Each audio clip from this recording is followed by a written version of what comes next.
សូមបង្វែរអារម្មណ៍ទៅជួបជាមួយរឿងរ៉ាវនៅឯខេត្តកំពង់ធំម្ដងបាទកំពង់ធំកម្លាំងចម្រុះដឹកនាំដោយលោកសៃនូរ៉ាព្រះរាជអាជ្ញារងខេត្តចុះស៊ើបអង្កេតនិងកំណត់ព្រំដីផ្ទះដែលមានទំនាស់នៅក្នុងភូមិឃុំថ្នោតជុំស្រុកបារាយបាទ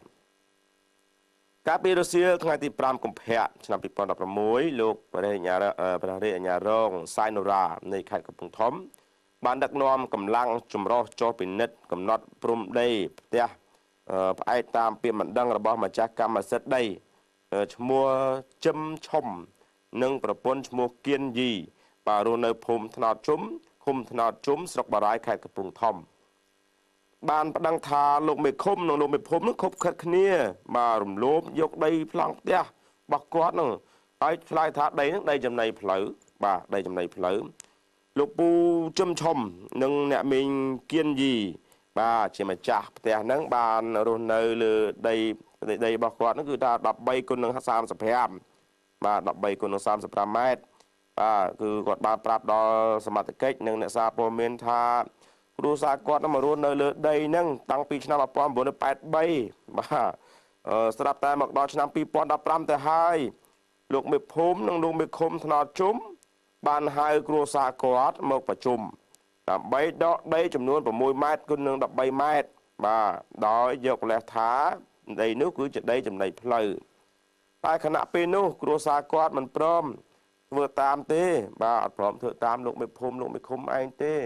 មកដកដីខ្ញុំមកម៉េចដីខ្ញុំនៅតាំងពី83បាទគាត់អត់ព្រមតាមទេលុះមកដល់ថ្ងៃ5សីហាឆ្នាំ2015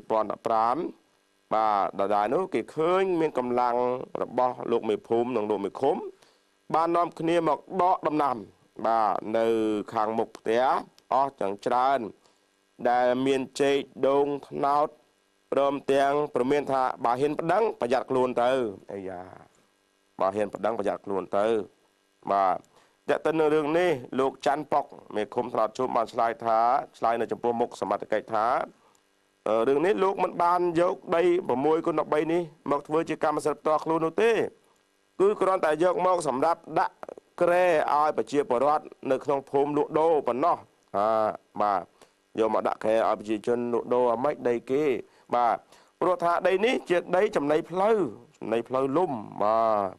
ហើយប្រជាពលរដ្ឋក៏ធ្លាប់បានដាក់លក់ទីនៅកន្លែងនេះហោហែមកហើយបាទតែមិនឥឡូវមិនទាន់ដាក់ក្រែបាទចំណែកឲ្យលោកស្តាយនរ៉ាបរិញ្ញារងអមសាលាដំបងភ្នំអមសាលាដំបងកំពង់ធំបាទ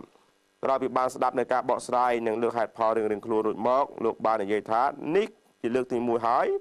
ដែលប្រជាពលរដ្ឋបានប្តឹងអាជ្ញាធរមូលដ្ឋានដឹងទាមទារសំណងថ្លៃដីដំណាំគាត់គឺថ្លៃដីនិងថ្លៃដំណាំរបស់គាត់បាទ$10,000ទា10000ហ្មងបាទនឹងថ្លៃជំងឺចិត្តហ្នឹង$10,000ទៀតបាទតែទោះយ៉ាងណាក៏ដោយលោកប្រញ្ញារងបានចុះទៅពិនិត្យផ្ទាល់លើចំណុចព្រំដីទំនាស់ដើម្បីរកភាពសុក្រិតនិងយុត្តិធម៌ជូនភាគីទាំងសងខាងជាពិសេសភាគីរងគ្រោះបាទគាត់អាងថានឹងធ្វើការដោះស្រាយឆាប់ៗជាមួយគ្នានេះដែរមេធាវីការពារក្តីឲ្យម្ចាស់ផ្ទះបាយដឹងថាលោកបានប្តឹងរឿងនេះគឺប្តឹងមេឃុំនេះទៅកាន់តំណាងរាស្ត្រក៏ដូចជាដឹងទៅកាន់តុលាការពិបត្តិរំលោភលំនៅឋាននិងដីសហគមន៍10ហិកតាទៀតបាទលោកដឹងលោកមេឃុំហ្នឹងមិនធម្មតាដីហ្នឹងឯងរំលោភដីសហគមន៍ទៀតទស្សនិកជនកន្លែងហ្នឹងយើងពិចារណាបន្តិចយើងមិនស្ដាប់ចម្លើយបានទាំងសងខាងមានការយល់មួយចំនួនបាទទី1ប្រជាពលរដ្ឋរស់នៅលើដីហ្នឹងតាំងពីឆ្នាំ83មកនឹងអញ្ចឹងឲ្យផ្ទះសបែងចាក់ស្ដែងឃើញផ្ទះថ្មតសអត់ចដាលថ្មចក្រឹសអញ្ចឹងបាទហើយយើងជាមេភូមិក៏ដោយយើងជាមេឃុំក៏ដោយมันអាចទៅដកហូតដីគេបានតាមតែទំនើងចិត្តបានទេបាទព្រោះមនុស្សម្នាក់រស់នៅក្រោមច្បាប់មកកិរិយាកាន់កាប់ឧបមាថាគាត់នៅយូរហើយអញ្ចឹងគាត់មានសិទ្ធិស្នើសុំទៅធ្វើបានកម្មសិទ្ធិណាទី1ទី2ឧបមាថាលោកមេឃុំថាដីនឹងដីផ្លូវចំណីផ្លូវ3ក៏នឹង6ម៉ែត្រអញ្ចឹងនៅមុននឹងចេញប្លង់កម្មសិទ្ធិឲ្យសូរិយោដីនោះគេពិនិត្យដែរថាទេអានេះផ្លូវអត់ឲ្យទេណាដីចំណីផ្លូវនេះអត់ឲ្យទេបងឯងស្នើសុំ ឥឡូវណែ13គុណនឹង30ជាងនឹងមែនបាទក៏ប៉ុន្តែ10 6គុណ13នេះអាហ្នឹងវាដីចំណីផ្លូវអញ្ចឹងគេអត់ឲ្យក្នុងបានគេអត់ឲ្យទេគេឲ្យតែចំណែកដីកម្មសិទ្ធិផ្ទាល់ខ្លួនមកយើងទេអាដីចំណីផ្លូវគេកាត់ឲ្យរក្សាជាដីចំណីផ្លូវរួចស្រេចអាហ្នឹងគឺសូចដីគាត់មានបច្ចេកទេសរបស់លោកហើយបាទក៏ប៉ុន្តែម្ចាស់ផ្ទះហ្នឹងគេមានសិទ្ធិអាស្រ័យផលបាទនៅនឹងផ្លូវហ្នឹងគេមានសិទ្ធិអាស្រ័យផលយ៉ាងម៉េចគេចេញគេចូលធ្វើដំណើរអីតាមហ្នឹងហើយបើសិនជាមិនទាន់មានភាពចាំបាច់នៅក្នុងការពង្រីកផ្លូវទេគេដាំដុះដំណាំដំណោចផ្សេងវាគេមានសិទ្ធិអាស្រ័យផលហ្នឹងព្រោះមិនទាន់មានភាពចាំបាច់នៅក្នុងការឡើងណែបើកផ្លូវឧបមាអញ្ចឹងចុះ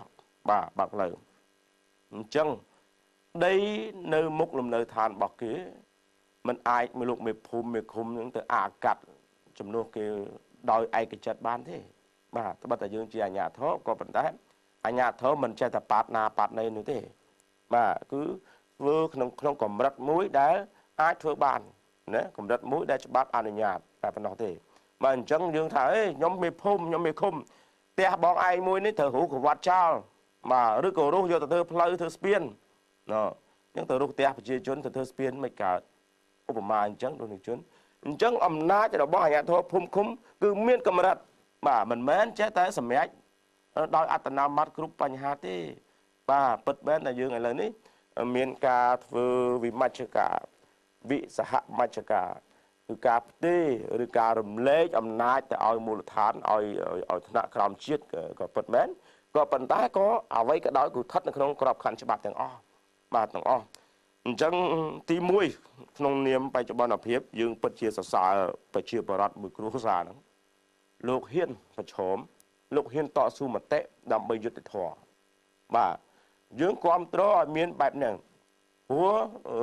សង្គមប្រជាធិបតេយ្យប្រទេសជាតិមានច្បាប់បាទអញ្ចឹងទាំងអស់គ្នាគោរពច្បាប់គឺជារឿងធំបំផុតសំខាន់បំផុតបាទហើយនេះក៏ជាគំរូអាក្រក់មួយដែរយើងអាចនិយាយបានថាគឺជាគំរូអាក្រក់មួយដែរដែលអាជ្ញាធរមូលដ្ឋានខ្លះបានធ្វើឲ្យប្រជាពលរដ្ឋថ្នាក់ណាស់បាទ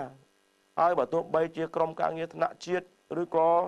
ថ្នាក់ដឹកនាំលោកខិតខំយ៉ាងម៉េចក៏ដោយប៉ុន្តែអាជ្ញាធរមួយចំនួនគឺបំផ្លាញបាទនេះគឺយោងតាមមតិពីមន្ត្រីយើងមួយចំនួនដែលលោកចោះមូលដ្ឋានលោកជាបញ្ហាច្រើនបាទលោកលើកជាក់ស្ដែងអញ្ចឹងមកពេលខ្លះអ្នកបំផ្លាញគឺនៅក្នុងមូលដ្ឋាន